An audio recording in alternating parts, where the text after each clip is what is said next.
오늘은 마가복음 14장 32절부터 42절까지 있는 말씀을 같이 읽겠습니다.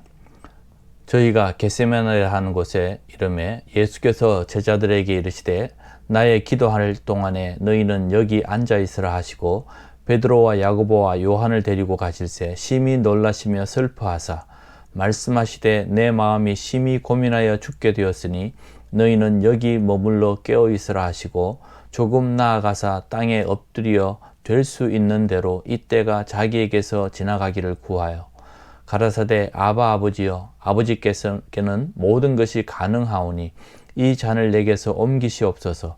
그러나 나의 원대로 마옵시고 아버지의 원대로 하옵소서 하시고 돌아오사 제자들의 자는 것을 보시고 베드로에게 말씀하시되 시몬아 자느냐 내가 1시 동안도 깨어 있을 수 없더냐.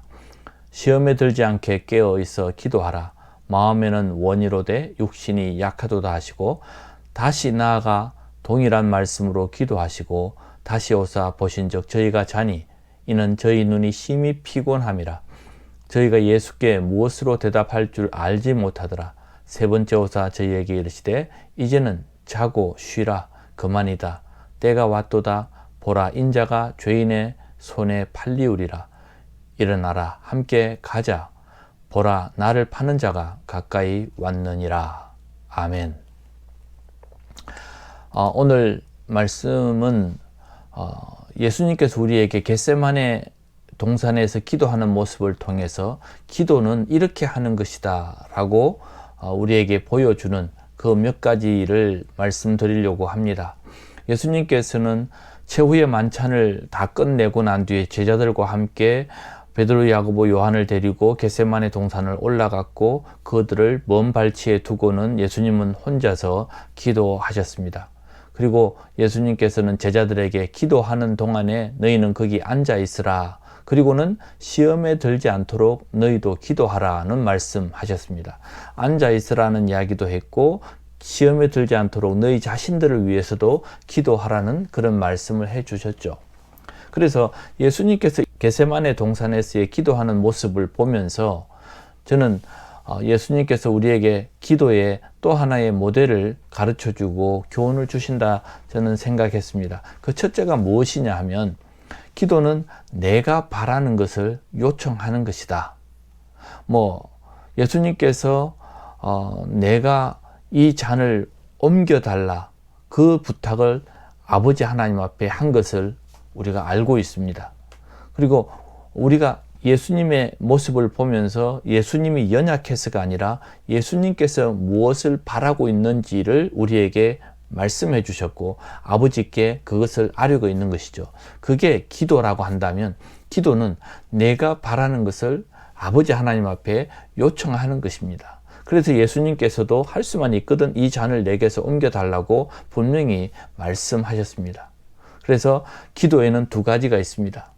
내가 원하는 것을 다 청구하는 방법이 있고 아니면 좀 철든 아이처럼 그래도 철이든 아들처럼 그래도 내가 가릴 것을 좀 갈라서 걸러내고 기도할 내용들만 추려서 기도하는 그런 방법이 있습니다. 그런데 예수님께서는 우리에게 보여주신 것 내가 원하는 것을 기도했습니다. 방법이 어떻게 되었든 우리는 우리 스스로가 어떻게 기도하는지 자기의 기도의 패턴을 가지고 있을 것입니다. 저 같은 경우에는 저는 욕심 나는 그대로를 다 기도합니다. 하나님 앞에 욕심 섞인 기도를 한다는 것이죠. 나는 이렇게 원합니다. 하나님, 나 같으면 이렇게 해주시면 참 좋겠습니다를 저는 다 기도합니다. 어쩌면 철이 없는 아들처럼 그렇게 재롱을 떠는 것처럼 아버지 하나님 앞에 요청도 하고 바라고 때로는 하나님 앞에 하늘을 바라보면서 애교를 부릴 때도 있습니다. 저는 그것이 기도라고 생각하기 때문이죠. 너무나도 철든 아들은 부모 앞에서 철이 들어 보이긴 하지만 그래도 아들입니다. 저는 그런 아들이고 싶어서 하나님 앞에 기도할 때마다 제가 바라는 욕심 섞인 기도를 이렇게 해주세요. 이만큼 주세요. 이렇게 하나님 앞에 편안하게 기도하는 편입니다. 그렇지만 예수님의 기도를 보면 예수님께서는 그 기도 안에 욕심을 부리지는 않았습니다. 그렇지만 예수님이 바라는 것이 무엇인지 명확하게 기도한 것을 볼 수 있죠. 그래서 예수님께서는 그렇게 기도하셨습니다. 아빠 아버지, 아버지께서는 모든 것이 가합니다. 모든 것이 가능하지 않습니까? 분명히 예수님께서는 하나님 아버지는 창조주 하나님으로서 모든 것이 다 가능하다고 분명히 36절에서 이미 정하고 기도합니다. 그래서 하나님께 기도하는 것이죠. 이 잔을 내게서 옮겨 주십시오. 내 원대로 말고 아버지의 원대로 해달라고 말합니다. 예수님은 이미 알고 있었습니다. 죄의 싹은 사망이고 누군가의 죄를 정리하기 위해서 그 아담이죠. 아담이 가지고 들어온 그 죄를 예수님이 정리해야 된다는 것도 잘 알고 있었습니다. 로마서 5장 19절에 한 사람의 순종치 아니함으로 많은 사람이 죄인 된 것 같이 한 사람의 순종으로 많은 사람이 의인이 되리라. 이 로마서에 있는 말씀 이미 예수님은 알고 계셨기에 그렇게 기도하시는 겁니다. 그래서 첫 번째 저는 깨달은 게 뭐냐면 기도는 내가 바라는 것을 그대로 기도하면 되는 것이다. 그래서 예수님 앞에서 우리도 기도할 때에 내 마음이 어떻든 아버지에게 구하는 그 아들의 모습, 딸의 모습처럼 내가 하나님 앞에 그냥 바라는 대로 기도하면 된다 하는 것이고, 두 번째로 저는 여기서 찾는 교훈이 뭐냐면 예수님은 그 기도를 반복하신 것을 볼 수 있습니다. 41절에 보면 세 번째 제자들에게 찾아왔죠. 그리고 39절에 보면서 동일한 말씀으로 기도하심이라고 기록되어 있습니다. 동일한 말씀으로 기도하고 세 번이나 제자들에게 찾아왔다면 같은 기도의 패턴으로 반복적인 기도를 하고 있었다는 것을 확인시켜 주는 것입니다. 그래서 기도는 한 번 하고 마는 것이 아닙니다. 우리가 어떤 상부에 드리는 보고서처럼 한 장 딱 만들어서 올리고 나면 그것이 결제를 받아서 나에게 내려오는 그런 시스템이 아니라, 기도라고 하는 것은 모든 종교에 다 있습니다. 그 종교에서 기도라고 하는 것은 어떤 일을 간절히 바라는 것을 전하는 것이죠. 그 대상, 우리는 하나님 앞에 내가 간절히 바라는 그 내용, 그 마음을 전하는 것이 기도문이라고 한다면, 기도는 한 번 하고 마는 것이 아니라 예수님처럼 동일한 기도를 또 하고 또 하고 또 함으로 인해서 우리의 마음을 전달하는 것입니다. 그렇기에 성경에 이렇게 기도에 대해서도 간절히 기도하라고 말씀하고 있습니다. 그러기에 우리가 기도할 때에는 하나님 앞에 열심으로 기도해야 되죠. 그리고 간절히 기도해야 되죠. 그것으로 끝나는 것이 아니라 그 기도를 할 때에는 야고보서 5장 16절처럼 의인의 기도는 역사하는 힘이 많다. 그 내용에 보면 장로를 불러다가 기도하라 그랬죠. 다시 말하면 기도는 여러 사람들에게 내 마음을 전달해서 그 많은 사람들의 마음이 하나님 앞에 상달되는 것도 좋은 것입니다. 그래서 예수님께서는 이 제자들을 데리고 가셨고, 예수님께서는 3번씩이나 반복해서 동일한 말씀으로 기도한 것입니다.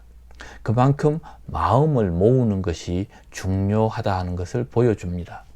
그래서 여러분들께서 기도할 내용이 있거나 간절히 기도해야 될 것들이 있다면 가능한 한 여러분들이 여러 주변에 있는 사람들에게 마음을 모으는 것, 그래서 기도를 부탁하는 것, 그래서 중보 기도가 중요한 것입니다. 여러분들이 기도할 때에 여러 사람들한테 부탁하시고 그들의 마음을 같이 모아서 하나님 앞에 기도하면 참 좋을 것 같습니다. 마태복음 18장 19절에 보면 진실로 다시 너희에게 이르노니 너희 중에 두 사람이 땅에서 합심하여 무엇이든지 구하면 하늘에 계신 내 아버지께서 저희를 위하여 이루게 하시리라. 두 사람이 마음을 이 땅에서 합해서 하나님 앞에 구하면 저희를 위해서 하나님께서 이루어 주시겠다고 약속하셨습니다. 이 말은 나 혼자 하는 것이 아니라 여러 사람들이 마음을 모아서 기도하는 것이 중요하다. 그래서 예수님께서 기도를 반복하시고 제자들과 함께 했던 것처럼 우리가 기도할 때에는 여러 사람들에게 부탁하시는 것이 좋습니다. 혹시 여러분들의 환자 혹은 또 어려운 상황들, 그리고 여러분들이 겪고 있는 여러 상황에 대해서 오픈할 수 있는 분들에게 부탁을 해서 많은 분, 그리고 특별히 기도에 늘 힘을 쓰는 분들에게 기도를 부탁하는 것은 지혜롭다라고 저는 생각합니다. 세 번째로 여기서 얻을 수 있는 교훈이 뭐냐면 모든 것은 때가 있다. 41절에 보면 예수님께서 세 번째 이들에게 찾아오셨습니다. 자, 이제는 자고 쉬라 그랬습니다. 이제는 자고 쉬라. 그리고 그만 되었다. 그리고 또 하신 말씀, 때가 왔도다. 이제는 자고 쉴 때다. 조금 전까지만 해도 기도할 때였습니다. 이제는 그만할 때가 되었다. 이제는 모든 것들이 이제는 시간이 되었다라고 명확하게 가르쳐 주고 있죠. 이 내용을 본다면 우리는 기도할 때가 있는 것입니다. 잠잠히 기다려야 될 때도 있고 기도할 때도 있고 이미 이제 그 기도가 선을 넘어서 끝날 때가 있는 것입니다. 그래서 예수님께서는 이제는 내가 죄인의 손에 팔리우리라 이렇게까지 예언하셨습니다. 그래서 기도할 때를 놓치지 않는 것 참으로 중요합니다. 어떤 타이밍에서 우리가 어떻게 기도하는가? 여러분 중요합니다. 여러분들이 해야 하는 그 기도, 꾸준히 해야 되는 것도 있고 정말 힘있게 기도해야 되는 것도 있고 이제는 그 기도의 때가 지나는 것도 있는 것이죠. 그래서 때가 되었다. 이제는 가서 자라 라고 말씀하신 것처럼 우리가 기도해야 할 때에 기도해야 하는 것입니다. 그러면 사람들은 이렇게 말합니다. 다 그러면 그냥 놔둬도 하나님이 원하는 대로 다 될 텐데 굳이 기도할 필요가 있겠습니까? 이렇게 말하는 사람은 없겠지만 그렇게 생각하는 사람이 있지 않겠습니까? 중요한 것은 기도는 하나님께서 들으시고 응답하신다는 겁니다. 그리고 하나님은 우리의 기도와 우리의 행동에 반응하시는 분입니다. 겟세마네 기도는 예수님께서 힘든 시간을 보내신 그 간절한 기도의 시간이었습니다. 하지만 이 기도가 있고 없고는 엄청난 차이죠.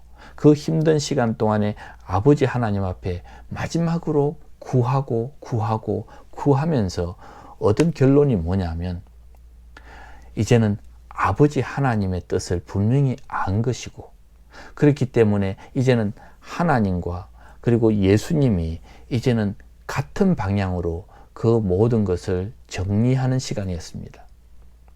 그래서 내가 바라는 것을 요청하는 것도 중요한데 이 기도를 하는 동안에 어떤 일들이 일어나느냐면 기도를 하는 동안에 내가 하나님의 뜻을 깨닫게 되고 내가 하나님이 원하시는 한 방향으로 보게 되어서 하나님의 뜻을 쫓아가는 것입니다. 그리고 하나님의 뜻을 발견하는 것입니다. 이것이 바로 믿음입니다. 하나님이 원하시는 방향, 하나님이 원하시는 내용을 내가 아는 것, 그리고 내가 바라는 것, 그래서 하나님이 내게 내려주시는 확인증을 받는 것이 중요한데 그래서 기도가 필요한 것입니다.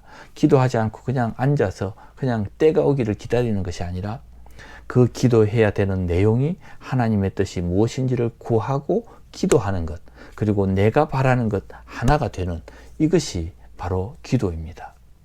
그렇기 때문에 우리는 기도하기를 쉬지 말아야 할 것이고 또 우리 편에서 인정할 것을 또 인정하고 또 하나님의 뜻을 또 깨닫고 하면서 우리의 믿음이 성숙되어져 가는 과정이 바로 이 기도를 통해서 이루어진다 하는 겁니다. 예수님의 이 겟세마네 기도 참으로 중요한 시간이었고 그리고 그 중요한 시간을 통해서 우리에게 주시는 이 교훈, 기도는 이렇게 하라 라고 하는 모습을 본 대로 우리도 그렇게 기도하기를 바랍니다. 감사합니다.